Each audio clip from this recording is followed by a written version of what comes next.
Hello and good evening viewers, कैसे हैं आप लोग। स्वागत है आपका शेयर बाजार ज्ञान की एक और वीडियो में। और आज की इस वीडियो में हम बात करने वाले हैं Steel Authority of India Limited SAIL के शेयर के बारे में। 128.3 आज के सेशन में 7.5% जो है सेल का शेयर उछला है।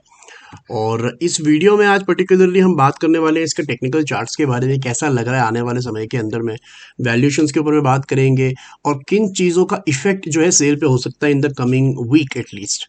तो इन सब चीज़ों के बारे में हम बात करेंगे। अगर आप लोग चैनल पे नए हो तो आप चैनल को प्लीज़ सब्सक्राइब कीजिए ताकि रोज़ आने वाली जो वीडियोज़ हैं वो आपको लगातार मिलती रहें।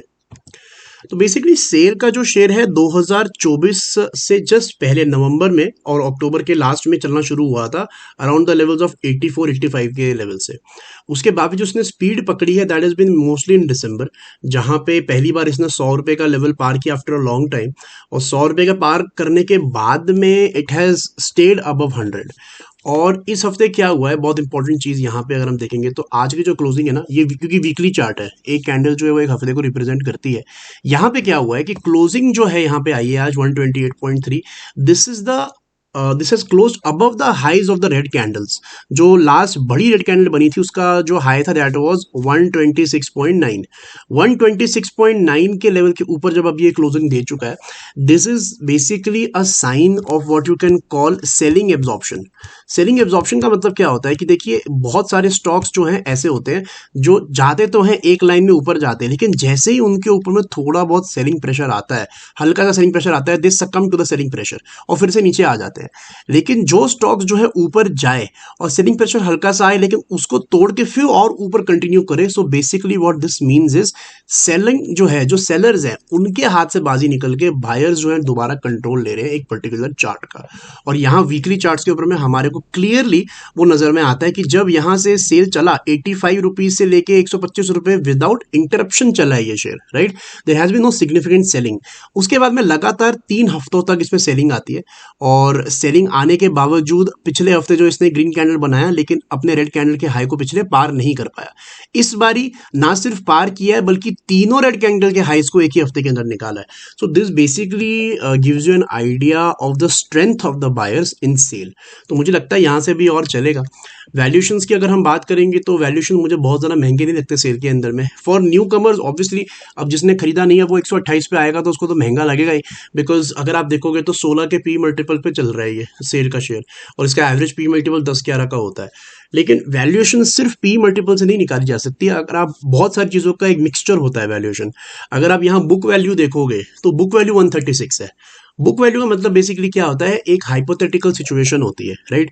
उसके अंदर में क्या होता है कि कंपनी की जितनी भी लाइबिलिटीज हैं उनको कंपनी के असेट से माइनस कर दिया जाता है, ठीक है। अगर कंपनी की एक्स अमाउंट की एक लाइबिलिटी है पूरी, अगर हम जोड़ देंगे तो उसको माइनस कर देंगे एसेट से, एक वाई अमाउंट का एसेट जो होगा। उसके बाद में जो भी एक अमाउंट बचता है, राइट, जैसे आप मान के चलिए कि जेड अमाउंट का अमाउंट बचता है इनके पास में, उस जेड अमाउंट को बाहर जो आउटस्टैंडिंग शेयर जितने भी शेयर्स पड़े हुए हैं उनसे डिवाइड कर दिया जाएगा। उसके बाद में निकलेगी एक शेयर की बुक वैल्यू, मतलब किताबों पे क्या वैल्यू है कंपनी का। जितने कंपनी के पास जितने अच्छे एसेट्स होते हैं, जितने कम लाइबिलिटीज होती हैं, उतनी बुक वैल्यू ज़्यादा होती है। और फंडामेंटली इन्वेस्ट करने का एक लॉजिकल सा एग्जाम्पल है कि जब भी price to book value into 2 से कम हो, यानी कि 128 को सॉरी 136 को अगर आप इंटू 2 करोगे तो 272 निकलता है। Fundamentally, for investing, if the stock price is below 272, you should buy it because it is a strong stock. यहाँ पे अगर आप देखोगे तो प्राइस टू बुक वैल्यू 1 के भी नीचे है, 0.95, बिकॉज बुक वैल्यू 136 है और स्टॉक का प्राइस 128 है। Basically it's trading below it's book value, right. तो जो लोग लंबे समय के लिए इसके अंदर बने उनको तो फायदा इसके अंदर में होगा, बट वो कुछ टाइम बाद होगा, बिकॉज जो स्टील का पूरा मार्केट है that is quite influenced by global scenarios, ठीक है। अब जैसे this is not like Coal India का शेयर नहीं है ये, जहाँ डोमेस्टिक खपत ही इतनी ज़्यादा है और कोल के प्राइसेस ज़्यादा फर्क नहीं पड़ते ग्लोबली से, तो इसलिए कोल इंडिया अपनी राह पे चल रहा है। स्टील अथॉरिटी ऑफ इंडिया का बहुत सारा फर्क पड़ता है चाइना से, हिंदाल्को का बहुत ज़्यादा फर्क पड़ता है चाइना से, because China is the biggest consumption of steel. अगर चाइना की इकोनॉमी अच्छी चल रही है तो स्टील के प्राइसेस भी ऊपर होते हैं, चाइना की इकोनॉमी में कुछ दिक्कत आ गई तो स्टील के प्राइसेस में भी दिक्कत आ जाती है। तो इन शेयर्स के अंदर में ये थोड़ा सा इशू रहता है कि टाइम टाइम पे कुछ ना कुछ अड़चन इसके अंदर में आती रहती है। अब हम बात करते हैं चार्ट्स की। तो देखिए, चार्ट्स के ऊपर में एक इंपॉर्टेंट चीज अब यहाँ पे आ गई है कि अगले हफ्ते ना इसके रिजल्ट्स आने हैं। अगर आप यहाँ पे डेली चार्ट पे देखोगे तो यहाँ पे इसके 8 फरवरी को इसके रिजल्ट्स आने हैं। पिछली बारी जब रिजल्ट आए थे इसके इन सितंबर, तो सितंबर के अंदर में ये ठीक ठाक गिरा था आफ्टर द रिजल्ट्स।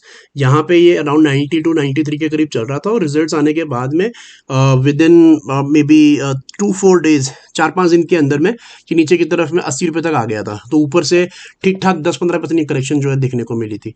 और ये सारे स्टॉक्स के साथ में होगा जहाँ पे बहुत ज़्यादा एक्सपेक्टेशन है, लेकिन अगर परफॉर्मेंस उतनी इस हिसाब से नहीं आती तो। लेकिन सेल के अंदर में जो लोग अभी बने हुए हैं और they want to know good stop loss, I would suggest stop loss of 107, कि अगर 107 के नीचे जाएगा ना तभी इसके अंदर में जो है आगे फॉल आएगा।